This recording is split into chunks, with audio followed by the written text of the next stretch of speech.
बिस्मिल्लाहिर्रहमानिर्रहीम। बिरादरान मिल्लत, मेरी माँ, मेरी बहनों, मेरे बच्चों, अस्सलाम वालेकुम। मैं हालात का और जायज़ा लेता रहता हूँ। जो कुछ हमारे मुल्क में हो रहा है वो खिलाफ मामूल चीज़ें हो रही हैं, बल्कि हमारा यही खिलाफ मामूल जो है हमारे मुल्क का मामूल बन चुका है। सबसे पहले तो मैं आज खुले दिल से ये बात कहना चाहता हूँ कि जो आज एक अदम एतमाद की मुहिम है और पार्टियां इकट्ठी हो रही हैं, अलग हो रही हैं, तो ये भी खिलाफ मामूल बातें हो रही हैं। लेकिन जब आखिरी मरहले होते हैं तो इसी तरीके की सूरत हाल पैदा हो जाती है। एक मसले का हम समझते हैं हमने हल तलाश कर दिया है, लेकिन वो ज़्यादा मुश्किलात पैदा करके आइन की सारी हैसियतों को मिलिया मेट कर देता है। मेरे अजीज़ों, आज देखिए, इमरान खान साहब जो कह रहे हैं कि मैं खिताब करूंगा लोगों से, तो ये कोई खिलाफ मामूल तो नहीं है। सब ने यही कहा जब उनको घेरा तंग हुआ इक़्तिदार का, तो उन्होंने गए, लोगों के साथ गए, तमाम हमारे जो उस वक्त के सदर थे, वज़ीर आज़म थे, हत्ता कि भुट्टो साहब थे, तो लेकिन वो नतीजा वही निकला जो किसी ने कौम के लिए मुतरतब किया हुआ था। अब ये इमरान खान साहब जो हैं उनको बिल्कुल ज़हन में भी नहीं था कि मैं अगर जो चाहूँ का समझते थे कर लूँगा, कोई किसी ने मेरा क्या बिगाड़ लेना है।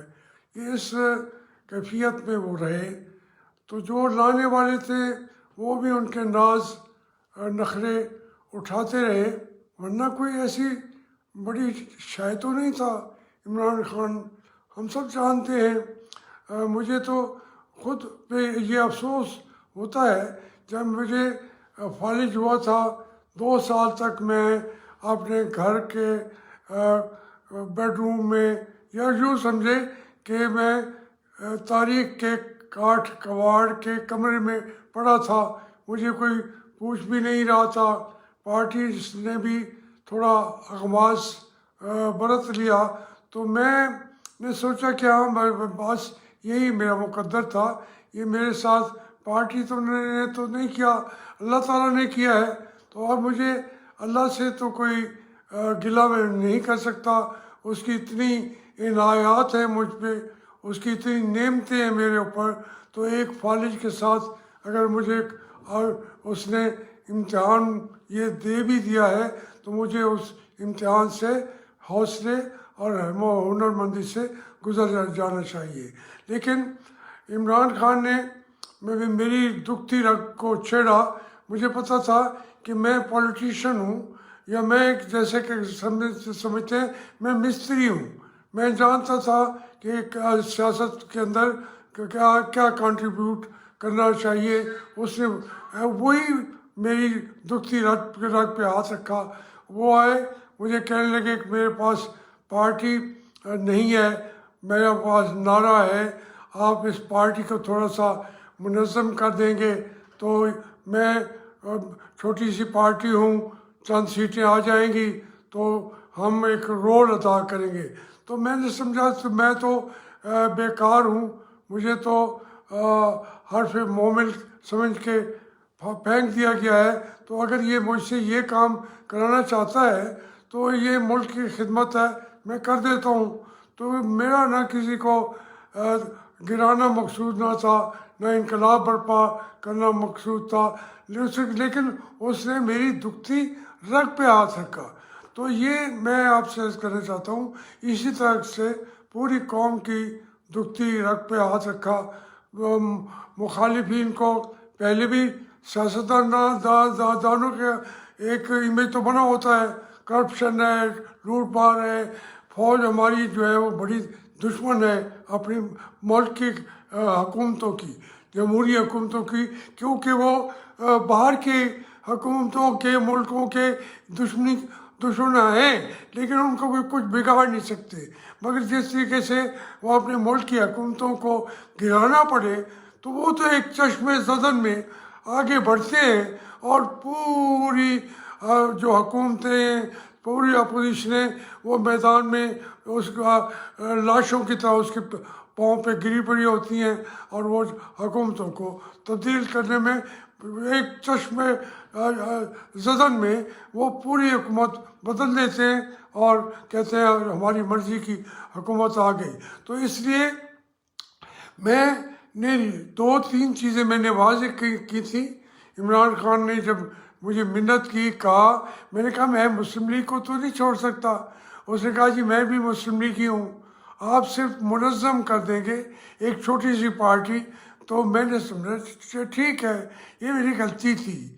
आज भी कहता हूँ कि ये मेरी गलती थी। अगर पार्टी ने मुझे नज़रअंदाज कर दिया था तो मुझे सियासत से रिटायरमेंट ले लेनी चाहिए थी, लेकिन मैंने समझा कि मैं जो फालिज का शिकार हूँ, इसके बावजूद भी कौमी खिदमत कर सकता हूँ, एक छोटी सी पार्टी को मुनज़्ज़म कर सकता हूँ। उसने कहा आप उसके प्रेसिडेंट होंगे और तमाम तंजीमें आपके नीचे होंगी, आप जिसको चाहेंगे उसके मुताबिक सेट करते जाएंगे।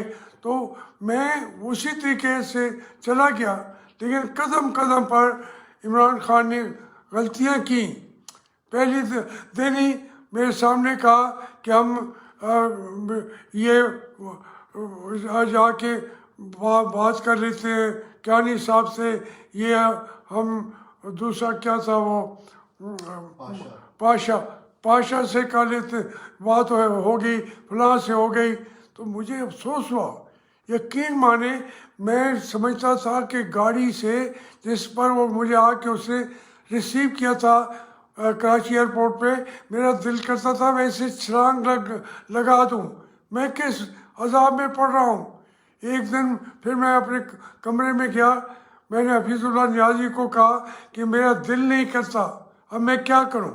मैं तो ये सारी बातें मैं इसलिए कर रहा हूँ कि मैं खुद जिस आदमी की बातों का, उसके झूठ का, उसके और ये समझ के कि ये सिंसियर भी हो सकता है, मैं शिकार हो गया, तो कौम को क्या गिला दूँ, पार्टियों को क्या क्या गिला दूँ, फौज को तो दूंगा क्योंकि वो ये काम करने के माहिर है। माहिर तरीन जो इस मुल्क में तबाही लाते हैं वो हमारी अस्करी क़यादतें हैं, असल हुकूमत है भी उन्हीं की। अब ये साल पूरा जो है मौजूदा साल वो ताज शाही की तब्दीली का साल है।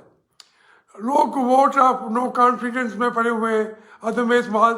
भाई ये साल आपके जो ताज पहनाया जाता है और उसके बाद जश्न शाही मनाया जाएगा, वो CNC की तब्दीली का फैसला करना है। अब उसके ऊपर इमरान खान डट गया हुआ है।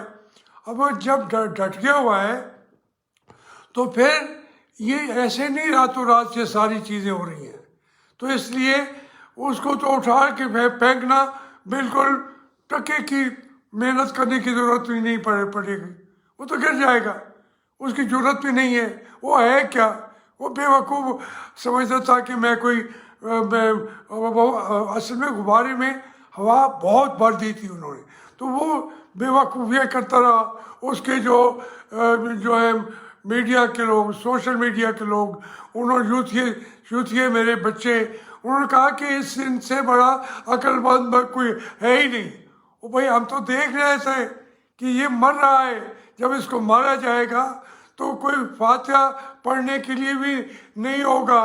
तो उसको समझाने की कोशिश की कि इमरान खान तुम ऐसे ना मरो कि तुम्हारे ऊपर कोई फातिहा पढ़ने के लिए भी ना आए। मुझे जो दुख था वह उसको मैंने कहा कि तुम अगर इस तरीके से चले गए और असम्बली पे कब्जा कर लिया, PTV पे कब्जा कर लिया, वज़ीर आज़म हाउस पे कब्जा कर लिया, ऐवान सदर पर कब्जा कर लिया, तो ये तुम जो काम करोगे ये चंद दिनों के अंदर आप वहाँ कर लोगे।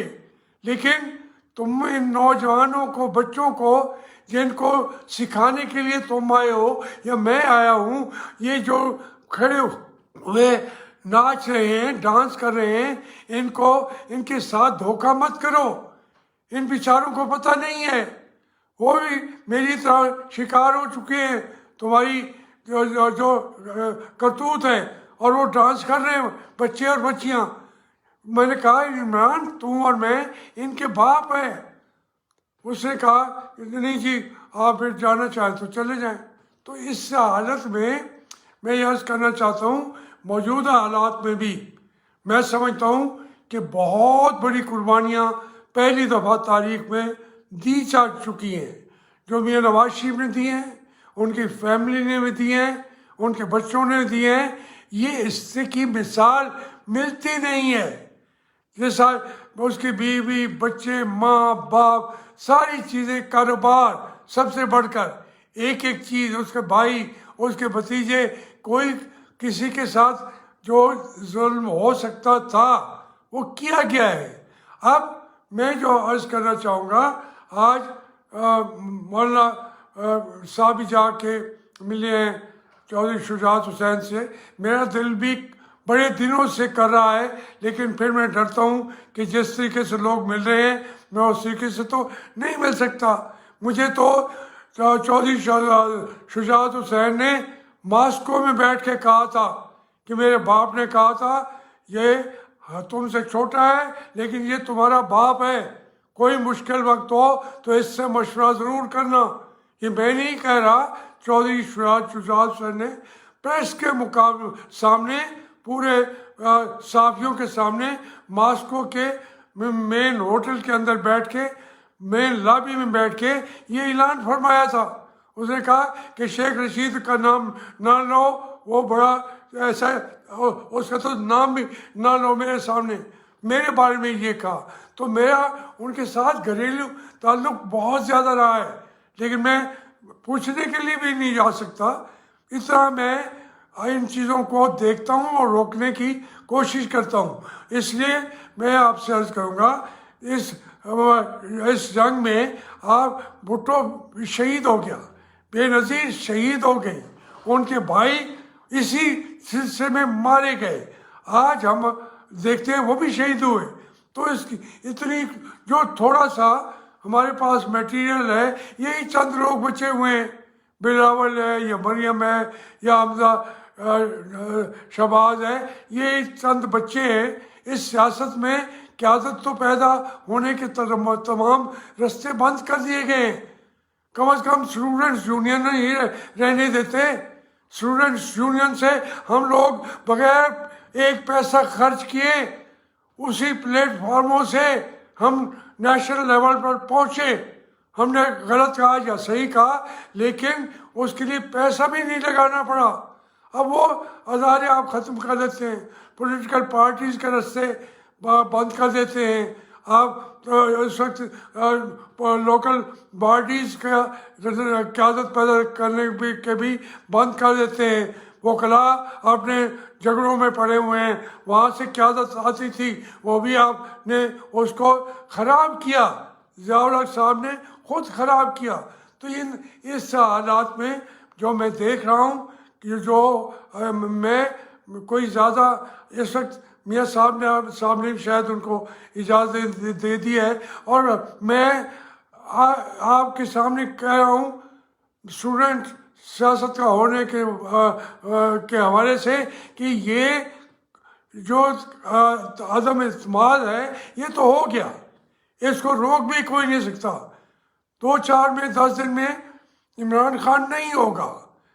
इसके बावजूद मैं कहना चाहता हूँ कि हमारे ये तमाम रास्ते जो हैं हमें देखने चाहिए, हमारी कौम को क्या रास्ता मिलता है, उनको किस तरीके की लीडरशिप देंगे। जितनी आप कुर्बानियाँ दे चुके हैं उसको सिर्फ यार 1.5 साल के अंदर बैठा रहे। जो ले आए हैं वो भुगते, जो लेके आए हैं अब उनकी चीखें निकलती हैं तो वो आपको कहते हैं कि आप इसको जाके गिरा दें। ये उन्होंने हमेशा किया है, गिर जाएगा, उसकी कोई हैसियत भी नहीं है, यकीन माने। बल्कि आपको चाहिए था कि आप कहेंगे 1.5 साल और भुगतो इमरान खान, जिसको लेके आए हो 1.5 साल उसको और भुगतो। लेकिन आपके साथ भी ज्यादतियाँ बहुत हो चुकी हैं, इसलिए शायद कुछ कुव्वत बर्दाश्त में कमी आ गई है। मैं फिर दरख्वास्त करना चाहूँगा, मैं पार्टियों का पाबंद हूँ, जो फैसले वो करेंगे। लेकिन एक मेरी बदकिस्मती, मेरे एक दोस्त कहने लगे कि जब आप इक़्तिदार के करीब पहुँचते हैं आप छलांग लगा के इक़्तिदार की गाड़ी से उतर जाते हैं। अब वो कहने लगे फिर इमरान खान की गाड़ी से भी जब सामने इक़्तिदार नज़र आ रहा था तो मैं तो उनको कहता हूँ कि किसी ने कहा था कि उस वक्त मुझे भटका देना जब सामने मंजर आ जाए। मैं तो सारी ज़िंदगी यही कहता हूँ कि सामने जो मंजिल आती है वो मेरी मंजिल नहीं है, इक़्तिदार मेरी मंजिल नहीं है। मैं फिर छलांग लगा के बैठ जाता हूँ। ये लोग जो पार्टियाँ बदलते हैं, कोई इक़्तिदार के लिए बदलता है, इक़्तिदार में आने वाली पार्टी के लिए बदलता है, अपने वसाइल के लिए बदलता है। मेरी हालत देखें, मैं अपनी पार्टी से छलांग लगा देता हूँ जब वो इक़्तिदार बरसे इक़्तिदार होने जा रही होती है। मैं अपनी सीटों से इस्तीफ़ा दे देता हूँ। एक एमएनए की सीट के लिए सारी उम्र जिद्दोजहद भी करता हूँ, तरसता भी हूँ और खुश भी होता हूँ जब इलेक्ट हो जाता हूँ। आज भी एक आखिरी लम्हे तक ये मेरी ख्वाहिश होगी कि मैं फिर एमएनए बन के वापस जाऊँ। इतनी ख्वाहिश है, इतनी मेरी चाहत है, क्योंकि मैं समझता हूँ कि मेरा हथियार तो पार्लियामेंट है। इसलिए इसके बावजूद जब एमएनएशिप मिलती है उससे इस्तीफ़ा दे देता हूँ। जब वजारत मिलती है, ज़ियाउल हक का दौर हो, मियाँ साहब का दौर हो, ये और दौर हो, उन वजारतों से भी इस्तीफ़ा दे देता हूँ। तो ये मेरी दरख्वास्त है। आज इस मरहले पे भी पार्टी के फैसले सामने आ चुके हैं। अगर हमें वो बात कर लेते हैं, हम भी वर्कर हैं, वो ये बातें हम पार्टी के अंदर बैठ के करते। जब अंदर बैठ के नहीं कर रहा तो फिर मैं ये कौम को भी, पार्टी को भी, सबको समझाना चाहता हूँ कि ये बात मेरी, आप कहेंगे बेवक्त की रागनी है, नहीं, बेवक्त की रागनी नहीं है। मैं ये फिर कहूँगा, जमहूरियत का तकाजा यही था, उसके पास मैंडेट नहीं है, वो तो इलेक्ट हो के आया ही नहीं है। लेकिन आपने जब उसको मौका दे दिया, तकरीरें कर दी कि 5 साल बैठे रहो, यही तो मेरी झगड़ा इमरान खान से हुआ था। मैंने उसे कहा था कि देखें, आपने कहा था कि 5 साल हम जमहूरी जद्दोजहद करेंगे, आपको थोड़ा सा इशारा आया तो आप खड़े हो गए कि 5 सीटों पे धांधली हुई है, उसको बाहर निकालें, गिने उनके वोट। ये समझाने वाले कई और होते हैं, वो हमें मरवाना चाहते हैं, वो इस मुल्क को मरवाना चाहते हैं। वो उन्होंने इस मुल्क को मारा है, बेचा है, और आपने हथियार फेंके हैं दुश्मनों के आगे। और जो आपके मुल्क के लोग हैं, बलूचिस्तान के लोग हैं, PKP के लोग हैं, कराची के लोग हैं, पंजाब के लोग हैं, आपके बच्चे हैं जो आपको आपकी तनख्वाहें भरते हैं, जो आपको अपना खून देते हैं खुदा के लिए, उसके लिए भी सियासतदानों के इस्तेमाल करके मत मारो उन लोगों को, बलूचिस्तान के लोगों को भी मत मारो। ये बंद करो ये तमाशा। तुम्हारा ये तमाशा तुम्हारे खिलाफ भी जाएगा। एक दिन तुम किसी को मुंह दिखाने के काबिल भी नहीं होगे। तुम अगर चाहते हो 3 साल मजीद तुम एक्सटेंशन ले लो तो उसका ये तरीका है, पीछे हट जाओ। फिर कहता हूँ पीछे हट जाओ। ये सारी खराबी तुम कर रहे हो और कौम अब जानती है, तुम्हारे चेहरे देख चुकी है। वो अब पूछेगी तुमसे, हमारे बच्चे पूछेंगे, हमें मार दे बेशक। ये कहते हैं, मुझे कितनी दफा कहते हैं कि जनाब इनका फलाना इनका। भाई बात यह है कि हम जंग किसकी लड़ रहे हैं? अपने वतन की लड़ रहे हैं। हमने फौज के सिपाही से लेकर जनरलों तक को सलाम किया है, करते रहेंगे। हमारे मुहाफिज आप हैं, लेकिन जब आप हमारे डाकू बन के हमारे घरों में घुस जाएंगे, हमारे घर तोड़ देंगे, हमारा जीना दो भर कर देंगे, हमारे लिए मुश्किलात के पहाड़ खड़े कर देंगे, तो फिर सोच लो कि हमारे बच्चे भी आपको माफ़ नहीं करेंगे। अपनी ये गलत स्कीमें जेहन में रख के वापस चले जाओ। मुल्क को इसी के से मत लड़ाओ। अपनी नौकरियों के लिए, अपने दौलत के लिए मत लड़ाओ, मत लड़ाओ। ये बातें तुमसे कहता हूँ, सियासतदानों से दरख्वास्त करता हूँ, तुम्हें हुक्म देता हूँ कि वापस चले जाओ, बॉर्डर्स पे चले जाओ। तुम मार्शल लॉ की बातें करने वाले और लोगों को इकट्ठा करने वाले, उनको लड़ाने के लिए बार बार एक एक जगह पे तुम दुश्मनी की जो दीवारें खड़ी कर रहे हो, पाकिस्तान के अंदर इतनी दीवारें खड़ी मत करो, क्योंकि इतनी दीवारें खड़ी कर दी तो ये पाकिस्तान उसी खाने में खाने में तकसीम होके ख़त्म हो जाएगा और वो तुम भी ख़त्म हो जाओगे। इसलिए पाकिस्तान को मुख्तलिफ खानों में तकसीम मत करो, मत करो, मत करो।